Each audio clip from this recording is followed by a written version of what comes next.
இந்த இடம் வந்து பார்த்துக்கிட்டிங்க அப்படின்னா சுற்றி ஒரு 5 கிலோமீட்டர் தூரத்துக்கு வந்து வெறும் முட்புதர்கள் மட்டும்தான் இருக்கும். இதை தாண்டி வந்து இந்த இடத்துல வந்து வாகன போக்குவரத்து அப்படின்னு பார்க்கும்போது வந்து பார்த்தீங்க அப்படின்னா ஒரு 7 மணிக்கு மேலே இந்த ஏரியாவுக்குள்ள கிராஸ் பண்ணுறவங்க வந்து பெருமளவில் யாரும் இருக்க மாட்டாங்க. ஸோ அது மீறி 7 மணிக்கு மேலே நம்ம பார்க்கும்போதே வந்து பார்த்தீங்க அப்படின்னா வண்டிகள், அதாவது நீங்கள் 2 வீலரில் போகிறீங்க அப்படின்ற பட்சத்தில் 2 வீலர் வந்து ஒரு 2 வீலருக்கு பின்னாடி ஒரு 2 வீலர் போனால் மட்டும்தான் இந்த பகுதியில் வந்து சேஃபாக கிராஸ் பண்ணி போக முடியும்.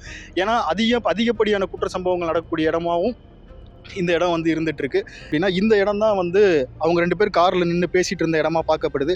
ஏன் அப்படின்னா இங்க நீங்க பார்த்தாலே தெரியும் உங்களுக்கு வந்து அந்த கண்ணாடி துகள்கள் வந்து உடஞ்சிருக்குது நமக்கு வந்து தெரியுது. ஸோ இந்த இடத்துல தான் அந்த 2 பேரும் வந்து கார்ல நின்று பேசிட்டு இருந்திருக்காங்க. ஸோ இந்த இடத்துல தான் வந்து அந்த 3 பேரும் வந்து இவங்களை தாக்கி அங்கே உள்ளே இருக்க பெண்ணை வந்து தனியாக தூக்கிட்டு போனது இந்த இடத்துல தான்.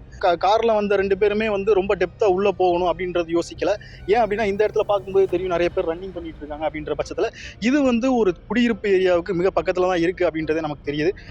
இந்த இடத்துல நிற்கிறது சேஃப் அப்படின்றத அவங்க நினச்சிருக்காங்க. இது மீறி இந்த சம்பவம் நடந்திருக்க காரணம் என்ன அப்படின்னா 10:30 மணிக்கு மேலே நின்று தான் மிகப்பெரிய பிரச்சனையாகவும் இங்கே இருந்திருக்கு.